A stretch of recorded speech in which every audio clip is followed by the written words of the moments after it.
যেখানে গলিত গরম লোহা বিভিন্ন ছাঁচে ঢেলে অস্ত্র পাত্র ইত্যাদি সব তৈরি হচ্ছে। শঙ্কর শঙ্কর সাক্ষাৎ তিনি গিয়ে গরম লোহাগুলো সোজা মুখের মধ্যে ঢাল বসে দিয়েছে। এবার যারা আগে রসগোল্লা খায়নি তারা লোহাও খায়নি, তারা চুপচাপ দাঁড়িয়ে আছে। আর যারা রসগোল্লা খেয়েছিলেন তারা এবার আর সামনে এগোয় না। আচার্য বলছেন, কি ব্যাপার, রসগোল্লার সময় তো নিমন্ত্রণ দিতে হয়নি, লোহা খাওয়ার সময় নিমন্ত্রণ দিতে হবে নাকি? যা গিয়ে রসগোল্লা লোহা খাওয়া গিয়ে। শিষ্য যদি গুরুদেবের মতনই সব করতে পারবে তাহলে তো সেই গুরু হয়ে গেল, শিষ্য থাকার আর কি প্রয়োজন তার? এই জন্যে যদি আচরণ করতেই হয় ভগবান রামচন্দ্রের সম্পূর্ণ আদর্শ লীলা, সেইগুলো আচরণ করো। আর ব্রজলীলা কখনোই আচরণের নয়, ব্রজলীলা সম্পূর্ণ আস্বাদনের, শ্রবণ কীর্তনের। ভগবান মাখন চুরি করেছে অতএব আমিও করি, ভগবান বস্ত্রহরণ করেছে আমিও করি, ভগবান রাসলীলা করেছে আমিও করি, তাহলে ভগবান পুতনা মক্ষণ করেছে তুমিও করো, ভগবান গিরিরাজ ধারণ করেছে তুমিও করো। না, সেই বেলায় নেই। এই জগতে মহারাজ যার একটু চরণ কমলের পরাগ রেণুকণা প্রাপ্ত হয়ে বড় বড় যোগীশ্বর গুণীশ্বর জ্ঞানীশ্বর গণ নিজেকে পরম স্বতন্ত্র স্বেচ্ছাকারী স্বতন্ত্র এই প্রকার স্বরাট বলে মনে করে, সেই ভগবানের যদি এই প্রকার আষাঢ়ে লীলায় তো হয়েও থাকে, তার জন্য এত পূর্বপক্ষ কিসের বা এত তর্ক কিসের? অতএব তাহলে এতদিন ধরে যে গোপীগণ লীলা করলো এই প্রকার ভগবানের কোনো অসূয়া ইত্যাদি হয়নি? বলে না, এখানে লীলা দুই প্রকারে অনুষ্ঠিত হয়।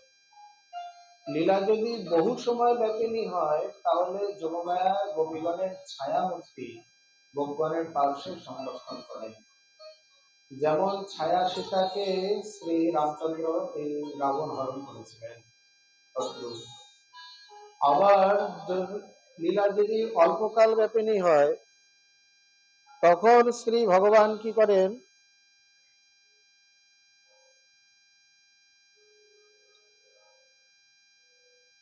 তিনি এই লীলাকে স্থান সংকোচন করে, বলে তার মানে ধাম কমলের মতো যখন প্রয়োজন হয় সংকুচিত হয়, যখন প্রয়োজন হয় বিস্তৃত হয়।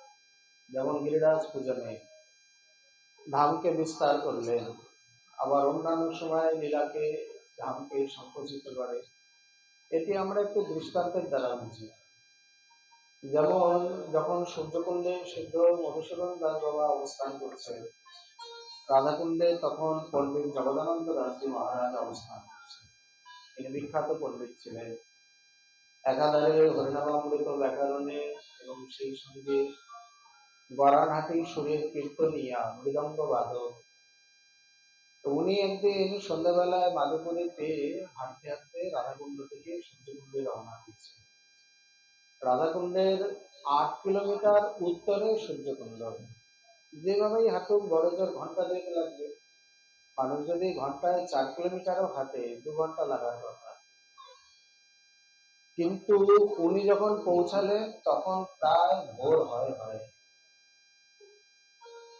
সূর্যকুণ্ডের সিদ্ধ বাবা উনি সারাদিন কুটিরের মধ্যে বসেই ভজন করতেন, সন্ধ্যাবেলায় কুণ্ডের পাড়ে বসে বিহাগরা কীর্তনাদির দ্বারা ভজন করতেন।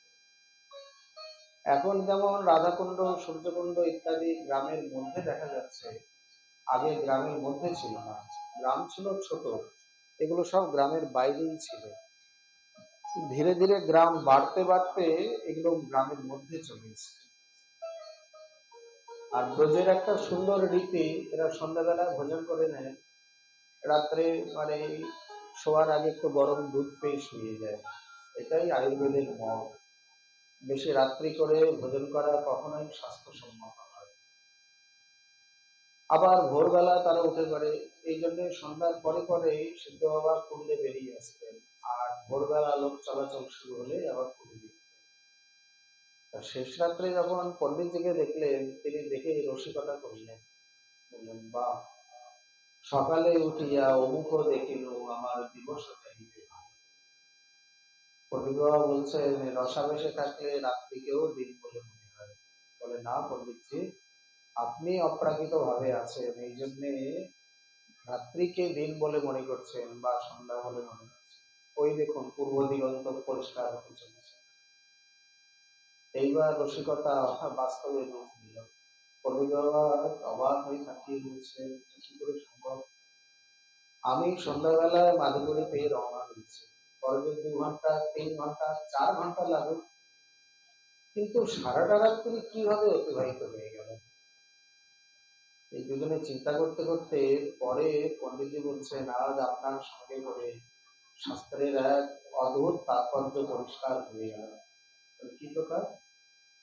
আমরা তো শুনেছি ধাম এই প্রকার কমলের মতো সংকুচিত হয়, বিস্তৃত হয়, সূর্যোদয়ে পদ্মফুল বিস্তার লাভ করে ফোটে, আবার সূর্যাস্তের সঙ্গে সঙ্গে সংকুচিত হয়ে যায়।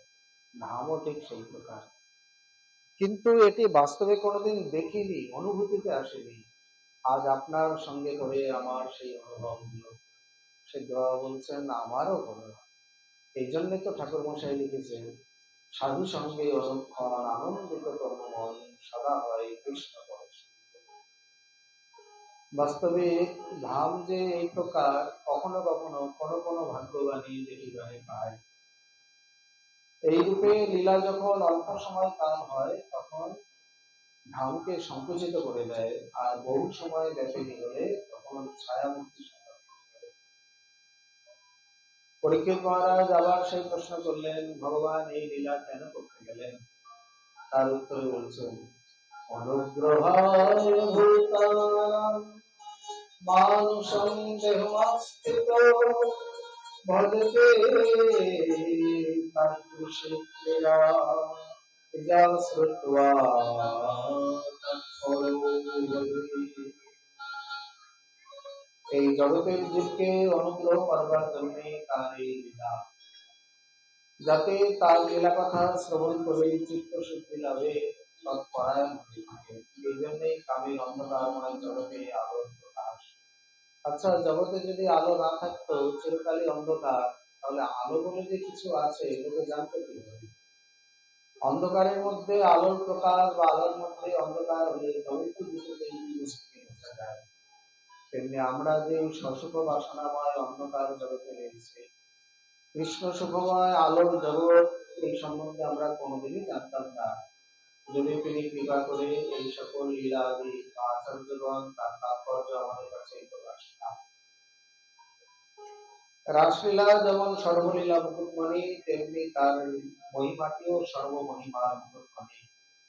বিক্রীড়িতং ব্রজবধূনাং চ বিষ্ণু শ্রদ্ধান্বিতো শ্রেণীয়ানতবর্ণৈর্বিজ ভক্তিং পরং ভগবতী প্রতিলভ্যতাম হৃদ্রোগমাশ্বপরিতৎসচিরেশাধীরः।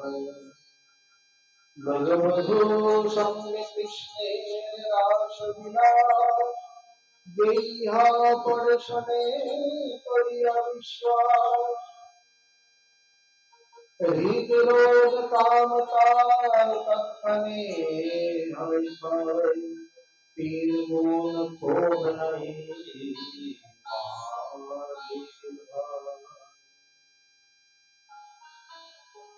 শ্রী ভগবান এই প্রকার ত্রিবিধ প্রকারের অন্যান্য লীলাতে যে মহিমা, রাসলীলার মহিমা একটু অন্য প্রকার। এই রাসলীলাকে 3 ভাগে ভাগ করেছেন। একটি শারদীয় মহারাস, যার বর্ণনা আমরা ভাগবতে পাই, শতকোটি সঙ্গে রাস বিলাস, তার মধ্যে এক মুক্তি হয়। আর এটি যমুনা পুলিনে অনুষ্ঠিত হয়।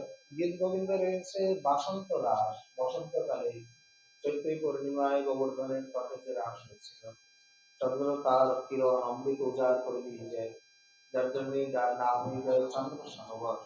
গোবর্ধন থেকে মাত্র 2 কিলোমিটার দক্ষিণে। এছাড়াও আরেকটি রাস রয়েছে জীবনে আমরা নিত্যদা দেখি, যাকে বলে নিত্য রাস। এই প্রতিদিনই অনুষ্ঠিত হয়ে চলেছে। চন্দ্র মিটে দিনকর মিটে মিটে ত্রিগুণ বিস্তার, দ্রবিত শ্রী হরিবংশ কো মিটে নরেন্দ্র বিহার। চন্দ্র সূর্য বিশ্ব প্রপঞ্চ সব মিটে যায়, নষ্ট হয়ে যায়, কিন্তু ভগবানের ধাম নাম নিত্য লীলা ইত্যাদি কখনোই নষ্ট হয় না। নিত্য সিদ্ধ অক্ষয় অপয় বিষ্ণু ভক্তি মহাপ্রলয়িত যার থাকে নিত্য স্থিতি। এই রূপে রাসলীলার মহিমা বলছেন যারা শ্রদ্ধা পূর্বক, এটি কোনো প্রাকৃত নায়ক নায়িকা নয়, অপ্রাকৃত জীবন কিশোরের প্রেমময়ী লীলা। গতকাল আমরা বলেছি কামদেব আগেই যেখানে বাইরে পড়ে আছে, রাসমণ্ডলে তার কোনো অধিকারই নেই। এই শ্রদ্ধা এই বিশ্বাসের সঙ্গে যারা শ্রবণ কীর্তন করবেন, হৃদয়ের সব থেকে বড় রোগ যে সুখ বাসনা, সেই কাম বাসনার তারা নিবৃত্তি হয়ে তিনি ধীর পদবী লাভ করবেন। এখানে ধীর শব্দটি পারিভাষিক অর্থে ব্যবহৃত। সাধারণত আমরা ধীর মানে জানি ধীর স্থির, কিন্তু এখানে তা নয়। বিক্রিয়া হেতাও অপি যস্য চেতাংসি নজাতে বিক্রিয়াম তয়েব ধীরা। বিক্রিয়ার চিত্তে বিকৃত হওয়ার জন্য ব্যক্তি বস্তু পরিবেশের যথেষ্ট সদ্ভাব রয়েছে, তথাপি যার চিত্ত মন বুদ্ধি বিকৃত হয় না, তিনি বিক্রিয়া লাভ করে না, তিনি হলেন ধীর। যেমন কোন ভোগ্য বস্তু বা ভোগ্য ব্যক্তি রয়েছে, অথচ ভোগ করতে ইচ্ছা করে না। সামনে শত্রু রয়েছে, অথচ মনে রোগ জাগে না। সামনে খাদ্যবস্তু আদি রয়েছে, অথচ লোভ আদি জাগে না। এই প্রকার বিক্রিয়ার ব্যক্তি বস্তু পরিবেশ থাকা সত্ত্বেও যার চিত্তে বিন্দুমাত্র বিক্রিয়া জন্মায় না, সে হচ্ছে ধীর। এর মধ্যে আরেকটি সূক্ষ্ম বিচার আছে।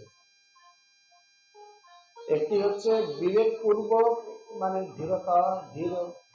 ধীরতা লাভ করা, ধীর রূপে অবস্থান করা, আরেকটি স্বাভাবিক রূপে ধীরতা পদবী লাভ করা। দুটির মধ্যে পার্থক্য রয়েছে। যেমন সামনে কোনো ভোগ্য বস্তু দেখে মনের মধ্যে ভোগ লালসা যাচ্ছে, কিন্তু তিনি শাস্ত্রবাণী বিবেক বা তার ভজন প্রভাব ইত্যাদি কৃপায় তাকে দমন করে নিলেন। ওনাকে ধীর বলা যাবে? মানে বলা যাবে, কিন্তু শাস্ত্রীয় লক্ষণ ঠিক করলো না। যার চিত্তের মধ্যে বিক্রিয়া জাগবেই না, ওনার তো জেগেছে, উনি দমন করে নিয়েছেন। সাধারণ অনিয়ন্ত্রিত অজিতেন্দ্রীয় ব্যক্তি পারেনি, উনি জিতেন্দ্রীয়, তাই উনি দমন করে নিয়েছেন। উনিও ধীর পদবীর কাছাকাছি, কিন্তু যথাযথ ধীর নয়। যথাযথ ধীর বলতে যেমন শ্রী সুখমণি, শ্রী হরিদাস ঠাকুর, সামনে ভোগ্য বিষয় রয়েছে, মনের মধ্যে বিন্দুমাত্র কোনো বিকার নেই, তবু নির্বিকার হরিদাসের মন। যেমন রায় রামানন্দ, তিনি দেবদাসীগণের নৃত্য গীত ইত্যাদি শিক্ষা দিতেন, সমস্ত মার্জনা দিয়ে করে দিতেন। তখন মহাপ্রভু বলছেন তবু নির্বিকার রায় রামানন্দের মন, তাতে জানি অপ্রাকৃত দেহ যে তাহার। অতএব এনারা হচ্ছেন ধীর পদবী। বলে তারা তো তাহলে পার্শ্বদ হয়ে গেল, আমরা তো সাধারণের মধ্যে পড়বো কি করে? সাধারণের মধ্যেও যে নেই তা নয়, এরকম অনেকেই রয়েছে। শ্রী জয়কৃষ্ণদাস বাবা কুটিরে যখন ওনাকে সন্ধ্যাবেলায় বর্ষার দিনে কোনো যুবতী উপস্থিত হয়, উনিও নির্বিকার ভাবে ওনাকে রক্ষা করেছিলেন। শ্রী বংশীদাস বাবা, এরকম সিদ্ধ গোবর্ধনে সিদ্ধ কৃষ্ণদাস বাবা, ভরতপুরের মহারানী 3 দিন পর্যন্ত নির্জনে তার কুটিরে ছিলেন। মানে বারবার খালি রাজা বলছেন কি সেবা করব, কি সেবা করব। বাবা পরীক্ষা করে বলছেন যাও, তোমার সব থেকে প্রিয় রূপসী যে রানী, তাকে আমার কাছে। রাজস্থানে একটা প্রথা আছে, রয়্যাল ফ্যামিলির যারা, তারা এই প্রকার সাধারণের বাইরে আসে না, তারা পর্দার মধ্যে থাকে। এখনো ব্রজে গেলে দেখবেন অনেকে আছে পর্দার মধ্যে দিয়ে পরিক্রমা দিয়ে যাচ্ছে, দণ্ডবতী দিচ্ছে, তাও পর্দার মধ্যে দিয়ে। এটা তাদের একটা শালীনতা। রানী লক্ষ্মীবাই তিনি পর্দার মধ্যে ধীর পদক্ষেপে যখন আসছেন, দাসীগণ পরিকৃত হয়ে তার চরণের নূপুর, কোটির কিঙ্কিণী, হাতের কঙ্কণ ইত্যাদি ধ্বনি শুনে সিদ্ধ বাবা নিজের আত্মেশ্বরী স্বামী নিজু রাধারানীর ভাবে আবিষ্ট হলেন। অর্ধ বজ্রাসনে বসেছিলেন, একটা হাঁটু মুড়ে একটা হাঁটু ওপরে। এইভাবে 3 দিন, প্রথম দিন অন্তর্দশা, দ্বিতীয় দিন অর্ধবাজ্য বসা, তৃতীয় দিন বাজ্য বসা এলেন। এবং রানীমা 3 দিন এইভাবে দাঁড়িয়েছিলেন। 3 দিনের মধ্যে মানে দুজনের কোনো প্রকার কোনো দৈহিক বাহ্য ক্রিয়া কর্ম, আহার নিদ্রা শৌচাদি কিছুই হয়নি। মহারাজ বললেন বিরাট সন্দেহে, রানীকে দেখতে 3 দিন লাগে? 3 দিন ধরে কি করছিল তারা দুজনে এই নির্জন কুটিরে? পরে রানীমা তো বিরাট ভক্ত হয়ে গেলেন, কিছু বলেনি বাবা, তার প্রভাবে বিরাট ভক্ত হয়ে গেলেন। এবং রাজা যখন যাওয়ার আগে প্রণাম করতে এসছেন, বাবা বুঝতে পারলেন সন্দেহপূর্ণ জীব, সন্দেহ নেই, অপরাধ নেই, বাবা কৃপা করে তখন হাত থেকে একটু পিঠে স্পর্শ করেন। তখন তিনি বাবার অন্তঃস্থল বুঝতে সমর্থ হলেন, এই সন্দেহ দূর করে তারপর রাজ্য। এইরকম এই জগতেও হয়, হয় না যে তা নয়, কলিযুগেও হয়। তারা হচ্ছেন প্রকৃত ধীর ব্যক্তি। এখন এখানে যে মহিমার কথা বলেছেন, এই কথা যদি প্রতিবার শ্রবণ কীর্তন হয়, ধীর পদবী লাভ হবে কিনা সন্দেহ আছে। তাহলে কেন? শাস্ত্রের মহিমা তাহলে বিফল হবে? বিফল হবে না, অন্যান্য প্রারব্ধ বাসনা কর্ম আদি সেগুলো কিছু না কিছু বাধা সৃষ্টি করবে। সব থেকে ভালো পন্থা হলো, এই জগতে যদি কোনো ধীর ব্যক্তির অনুসন্ধান পাওয়া যায়, তার কৃপা কটাক্ষ বৈভব বা সেবা, চরণামৃত চরণগুলি, অর্থামৃত গায়ের বাতাস, একটু উপদেশ বা যে কোনো কিছু তার সান্নিধ্য যদি লাভ হয়, অনায়াসে মুহূর্তের মধ্যে সেই প্রকার ধীর পদবী লাভ করতে হবে। এবং পরমার্থ মার্গে এইভাবে বস্তু প্রাপ্তি হচ্ছে সব থেকে উত্তম, সহজ, সরল এবং সুগম প্রান্তি। অতএব এইভাবে শ্রী পরীক্ষিত মহারাজকে তিনি রাসলীলার পূর্বপক্ষ কিছু বর্ণনা করলেন। বলিয়ে শ্রী রাসেশ্বরী রাধা রানী কি, রাসবিহারী ভগবান কি। এক সময় মানে শিব চতুর্দশীর সময় নন্দবাদী ব্রজবাসীগণ অম্বিকাপুরে মথুরায় এসে মহাদেবের আরাধনা করলেন। শিব চতুর্দশী, বসন্ত পঞ্চমী, জন্মাষ্টমী এইসব তিথিতে রাত্রি জাগরণের বিরাট মহিমা। তারা রাত্রি জাগরণ করছেন, আর বিরাট এক অজগর সর্প এসে নন্দবাবুকে গ্রাস করতে উদ্যত হয়। ব্রজবাসী সকলের একই স্বভাব, তারা বিপদে আপদে সম্পদে কৃষ্ণকেই ডাকে, তাকেই স্মরণ করে। কৃষ্ণ এসে বলছেন, তুই আর লক্ষ্য দেবাসী, শেষে আমার বাবাকে, তার চরণ স্পর্শে তার হলো শব্দ মুক্তি, স্বরূপ মুক্তি। যদ্যপি ভগবান সবই জানেন, তথাপি বলছেন তুমি কে, তিনি পরিচয় দিলেন। তিনি হচ্ছেন পূর্বে বিদ্যাধর, সুদর্শন নামে বিদ্যাধর, রূপ যৌবনের অভিমানে অষ্টাবক্র ঋষিকে তিরস্কার করেছিলেন। ওনার শরীরে 8 জায়গায় বাঁকা, উনি হচ্ছে পূর্বের দেবল ঋষি। যখন সুদর্শন ছিলেন, রম্ভা নামে অপ্সরা ওনাকে কামনা করেন। উনি বলছেন, ক্ষমা করবেন মা, আমি আপনার মনোবাসনা পূর্ণ করতে পারি না। রম্ভা তখন রুষ্ট হয়ে বলছেন, আমি তোকে তোর কাছে নিজে স্বেচ্ছায় এসছি, আর তুই আমাকে মা বলে অপমান করলি। তোর শরীর এমন কালো কাকের মতো কুৎসিত হয়ে যাক, আর তোর শরীরে 8 জায়গায় বক্রতা চলে আসে, যাতে ভবিষ্যতে কোনো মহিলাই তোকে পছন্দ না করে। ঋষি হাসতে হাসতে বলছেন, এই জন্যই তো আপনি মা, যাতে আমার ভজন সাধন সুষ্ঠু রূপে হয়, কোনো বাধা না হয়, তার ব্যবস্থা করে দিলেন। ধন্যবাদ আপনাকে। বাস্তবিক সাধুরাই এরকম অবিকৃত হবে। ওই জন্য 8 জায়গায় বাঁকা সাপের মতো এ ব্যক্তি দেখতে চলে। সুদর্শন প্রথমে একবার বললেন, দুবার বললেন, ঋষি বললেন, তুমি যদি না জেনে বলো তো তোমার নিস্তার, আর যদি জেনে শুনে অপমান করো তাহলে তুমি অজগর। এত বড় নিরভিমানী সাধু, তিনি আবার অভিশাপ দিলেন কেন? কারণ মাঝে মধ্যে এদের আবার একটু শিক্ষারও প্রয়োজন হয়, এইটাই, আর কিছুই নয়। যখন চরণে গিয়ে পড়লেন, বললেন এখন নয়, আগামী সপ্তম মন্বন্তরে, সপ্তবিংশীয় দ্বাপর যুগের শেষে এই প্রকার শ্রী কৃষ্ণচন্দ্রের চরণ স্পর্শে তোমার মুক্তি হবে। যাও, যারা যারাই ভগবানের কৃপা পেয়েছে সকলের মাথায় সাধুর আশীর্বাদ দিয়েছে, তাছাড়া ভগবানের দৃষ্টি করেই চলবে। এই রূপে একসময় খেলতে খেলতে চলে গেছেন সাথী গ্রামের দিকে। সূর্যকুণ্ডের পাশে সাহার এবং সাথী নামে দুটো গ্রাম। সাহার গ্রাম হচ্ছে কৃষ্ণের জ্যাঠামশাই উপানন্দ গোপের গৃহ। এই সামনে যে সরস্বতী পূজা আসছে, বসন্ত পঞ্চমী থেকে একেবারে গৌর পূর্ণিমা পর্যন্ত এই 1.5 মাস কাল, 45 দিন পক্ষকাল পর্যন্ত হচ্ছে হরিলীলার সময়। এই সময় ঠাকুরের পোশাক, আহার, কীর্তন, সুর ইত্যাদি সব বদলে যায়, সব বসন্ত অনুযায়ী চলতে থাকে। এই সময় শ্রী ভগবান গোচারণে যায় না। ভগবানের ছুটি কোন কোন সময়? বলদেবের জন্ম নক্ষত্রে 3 দিন, নিজের জন্ম নক্ষত্রে 3 দিন, রাধারানীর জন্ম নক্ষত্রে 3 দিন, আর হরিলীলার সময় 45 দিন। এই বছরে এতগুলো ছুটি ভগবানের, বাদ বাকি সব দিন গোচারণে যায়। বলদেবের নিজের গোপী রয়েছে, শ্রীকৃষ্ণেরও গোপী রয়েছে। এইভাবে নিজেরা নিজের নিজের গোপীগণকে নিয়ে আনন্দে মত্ত হয়ে গেলেন। হরিলীলা এমন একটি আস্বাদনময়ী লীলা যে কবি অস্থির থাকতে পারলেন না, তিনিও কলম করলেন। রঙ্গে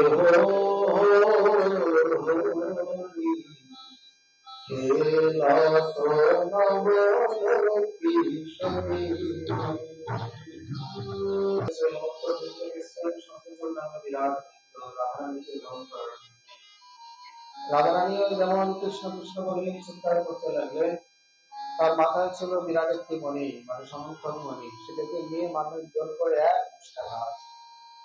যেখানে শঙ্করকে নিহত করেন তার নাম হলো সাক্ষী গ্রাম। ওদিকে সুরটা পাল্টা শিবরাম, ইনি এখানে সপক্ষা, বিপক্ষা, সুরিপক্ষা, তটস্থপক্ষা সব ধরনের গোপী আছে, একজনকে দিলে আরেকজন মানেনি হবে। এই কারণে সকলের সম্মতে দিলেন শ্রী বলদেবকে। বলদেব চন্দ্র আবার মধুমঙ্গলের দ্বারা সেই মণি রাধারানীর নিকট পাঠিয়ে দিলেন।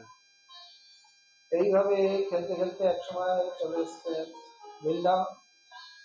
ভাগবতে আমরা কতগুলি বিষয় দেখতে পাই, যেমন 5টি বিষয়ে শ্রী ভাগবতের বর্ণনা: চরিত্র, গীত, স্তুতি, দৃষ্টান্ত এবং রূপক। তার মধ্যে চরিত্রের কোনো শেষ নেই, স্তুতি অসংখ্য। গীত বলতে চতুর্থ স্কন্ধে রুদ্রগীত, একাদশ স্কন্ধে ভিক্ষুগীত, ত্রৈলোগীত, আর দশম স্কন্ধে আরো 5টি গীত: বেণুগীত, গোপীগীত, যুগলগীত, ভ্রমরগীত এবং বংশীগীত। তার মধ্যে গতকাল আমরা সংক্ষেপে বেণুগীত এবং গোপীগীত আস্বাদন করেছি। যুগলগীত বর্ণন করতে গিয়ে হচ্ছে: বাম বাহু কৃত বাম কপোল বলিত ভ্রূধারাধিত বেণু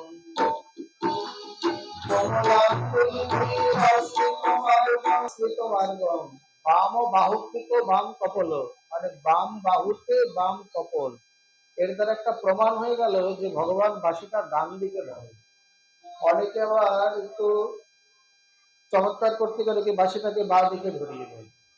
ভগবান বাঁ দিকে না, ডান দিকে ধরে, তবেই তো মস্তকটা বাম দিকে দেখবে। কমলাঙ্গুলি ধীর, আঙুল তো নয়, পল্লব নয়, মনে যেন তার পাদ সম্মান করে দিচ্ছেন। বক্ষ ইরয়তি যত্র মুকুন্দ। বৃন্দাবনে সপ্তগিরি, সপ্তবট, সপ্ত নদী, সপ্ত সরোবর, 84 কুণ্ড, 84 কূপ, দ্বাদশ বন, দ্বাদশ উপবন, এই যে বৃন্দাবনের স্বরূপ।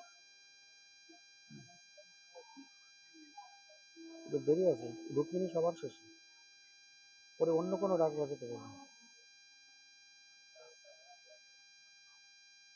এই রূপেতে হেন কোন স্থান, কুণ্ড, সরোবর, বট, পর্বত ইত্যাদি নেই যে শ্রী ভগবান গোচারণে না গেছেন। কিন্তু গোপীগণ সবসময় সব জায়গায় যেতে পারতেন না, তারা মানুষের ভাবেতে উপস্থিত হতেন। যদি কালনার সিদ্ধ ভগবান দাস বাবা নিজের আশ্রমে বসে বৃন্দাবনে গোবিন্দ মন্দিরে ছাগল তাড়ায়, তার মধ্যেই শক্তি চলে আসে, তাহলে গোপীগণেরা আসবে না কেন? তারা তো নিত্য সিদ্ধ পরিষদ। তারা নিজেরা বিলাপ করছে: হে দেহে নাগর বর শোনো হে মুরলীধর, নিবেদন করি তো নিবেদন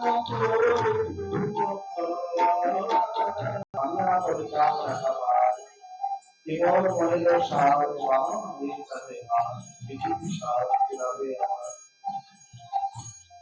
গোপীগণ বলছেন আমরা এমনই অভাগিনী, আমরা একটু হাত কৃষ্ণ বলে সম্মান করবো তাও পারে না। রান্নাঘরে গিয়ে ভিজে কাঠ দিয়ে ধোয়ার ছলনা করে কাটে, লোকে জিজ্ঞাসা করলে বলে ধোয়ারের ছলনা হয়ে গেছে।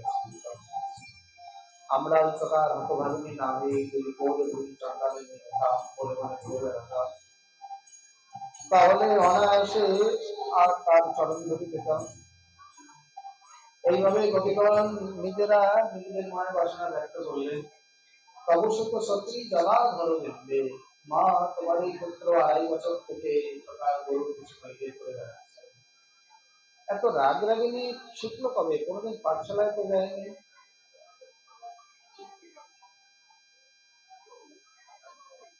শুক্রবারের থেকে বৃহস্পতিবারই ভালো, নিশ্চিন্তে কথা শোনা যায়।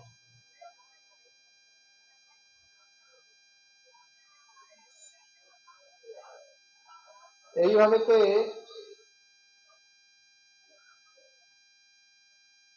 তারা প্রার্থনা করতে লাগলেন, মহদতিক্রমণ সংকিত চেতা মন্দ মন্দ মনোবর্জতি মেঘ।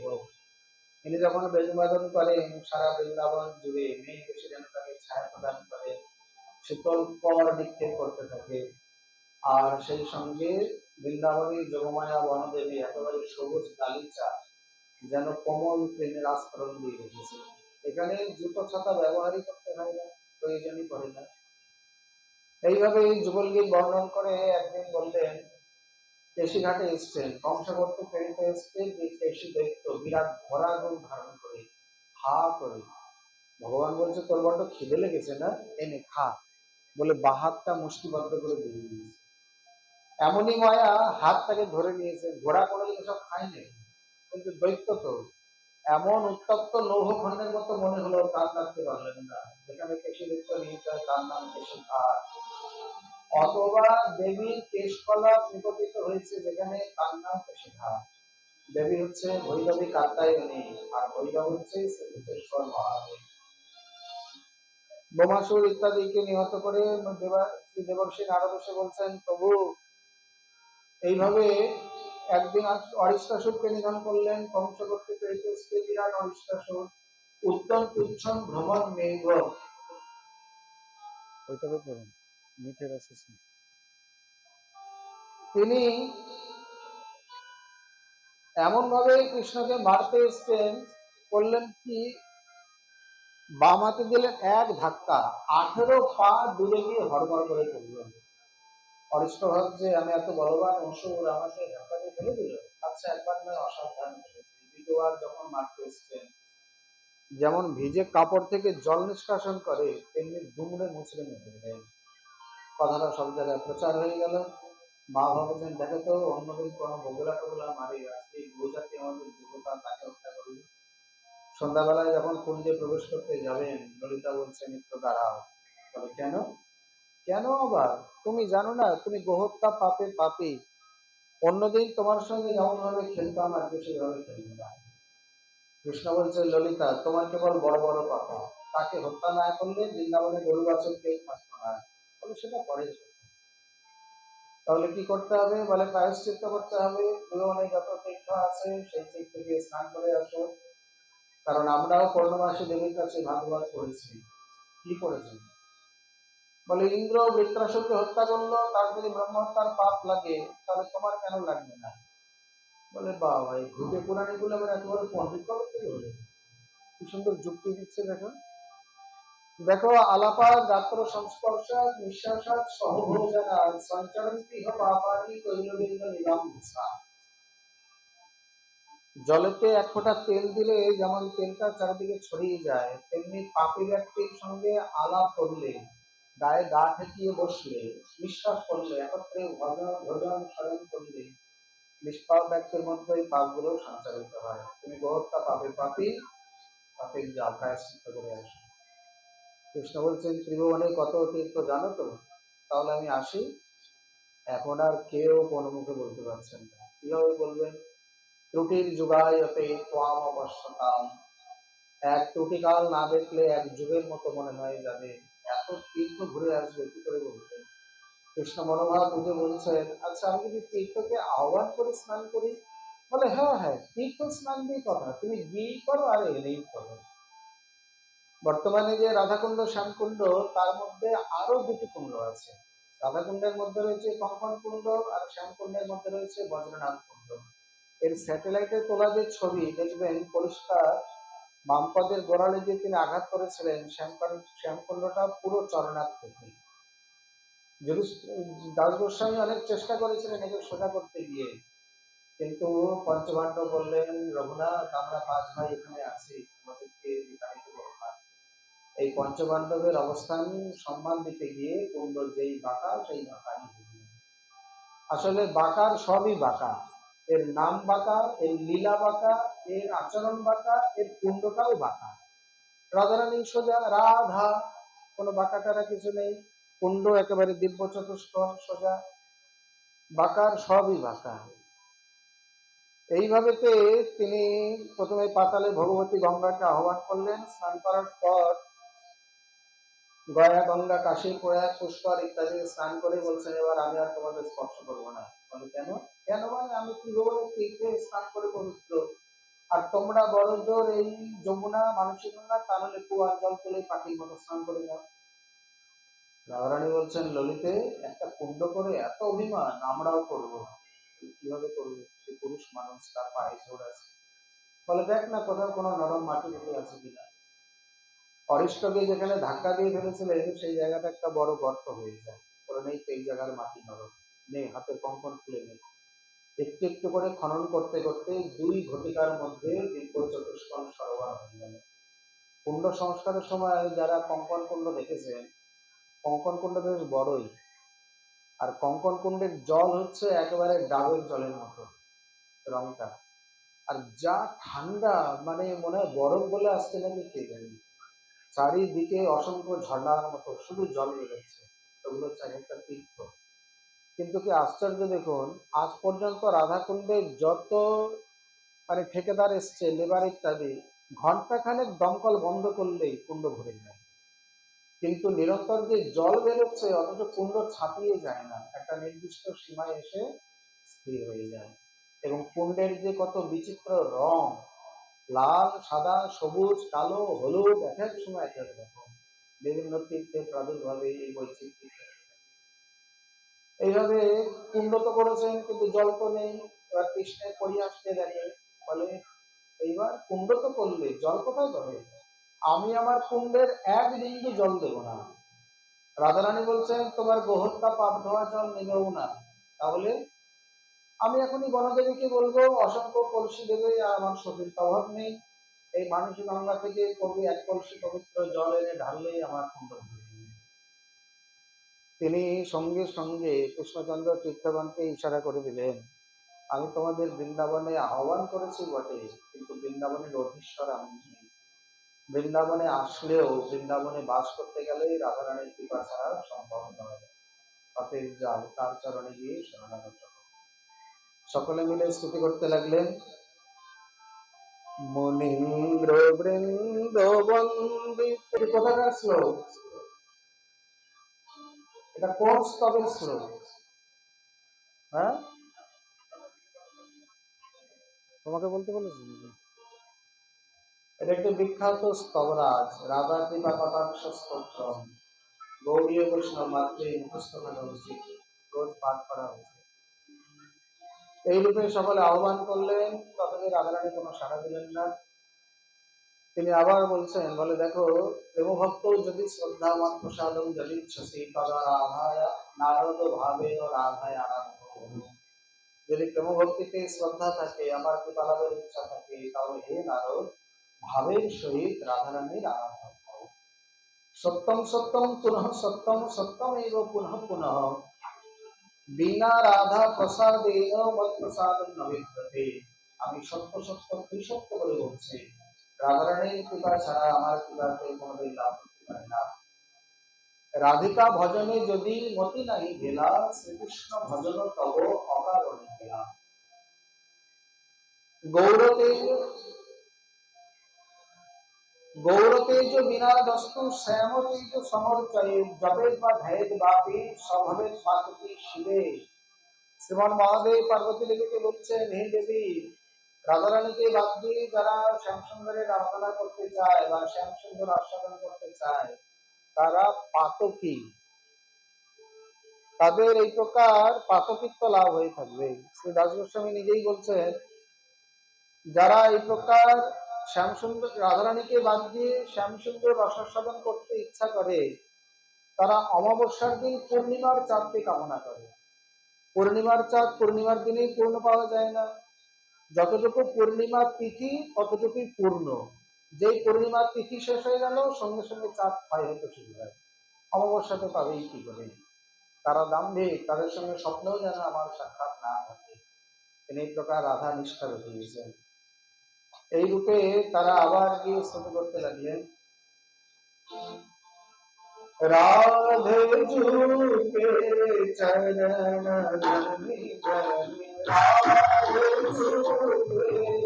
এইভাবে তারা প্রার্থনা করছেন, দেবী তুমি যদি একবার করজনী অঙ্গীকার করুণা পদার্থ বলবান তোমাদের লীলা হেরি তমকুণ্ডে বাস করি কৃষ্ণ তরু ভোগ ফলবান। রাধারানী বলছেন, ঠিক আছে, তোমার যদি তাই ইচ্ছা তবে তাই হোক।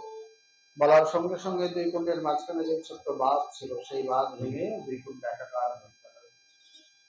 রাধা কৃষ্ণ যেমন এক আত্মা তেমনি দুই কুণ্ড আজকে এক হয়ে গেল। বলে শ্রী রাধা কুণ্ড শ্যাম কুণ্ড কি, গিরিনাথ মহারাজ কি। রাধা কুণ্ড শ্যাম কুণ্ড গিরি গোবর্ধন মধুর মধুর বংশী বাজে এই তো বৃন্দাবন। এই রূপে এই রাধা কুণ্ডে কৃষ্ণ বলছেন, রাধারানী তুমি যেমন আমার অতিশয় প্রিয় প্রিয়া তেমনি তোমার কুণ্ড আমার অতিশয় প্রিয় হবে। যথা বিষ্ণু স্পর্শকুণ্ডম প্রিয়ম তথা। এই কুণ্ডে প্রতিদিন তিনি নিজ হাতে ঝাড়ু বুহারি লাগান, কৃত্রিম সজ্জা রচনা হিন্দলা বৈঠক ইত্যাদি তৈরি করে রাখেন।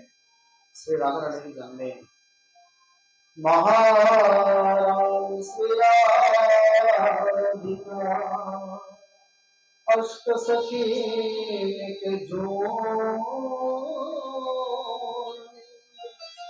डगर बुहार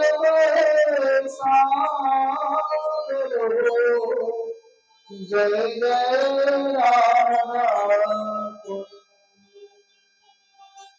राम धरती भाई रहत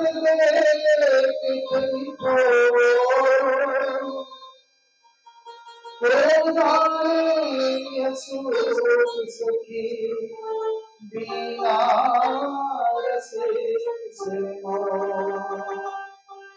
थोर थोर पियर चत है आसन कुसुम रसायन ओ जाने काबे जा अलबेली नरमा।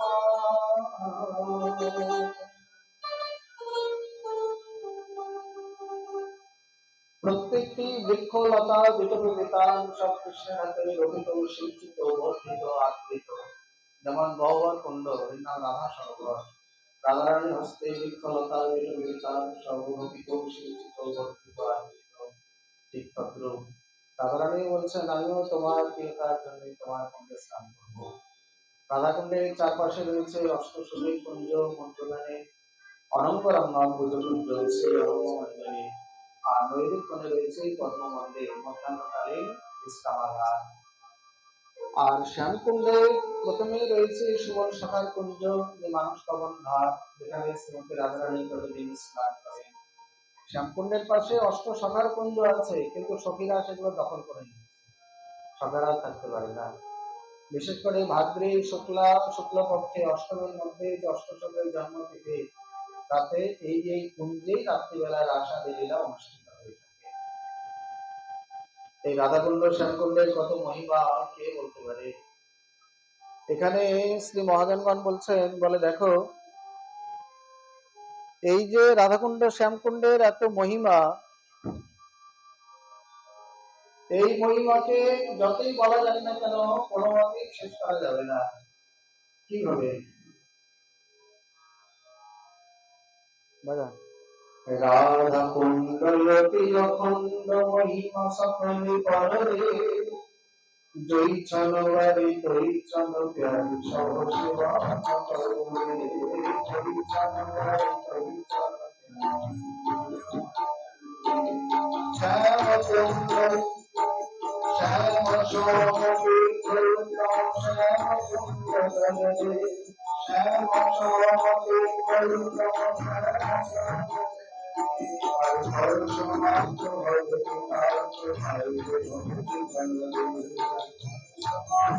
अरे इनको पढ़ा है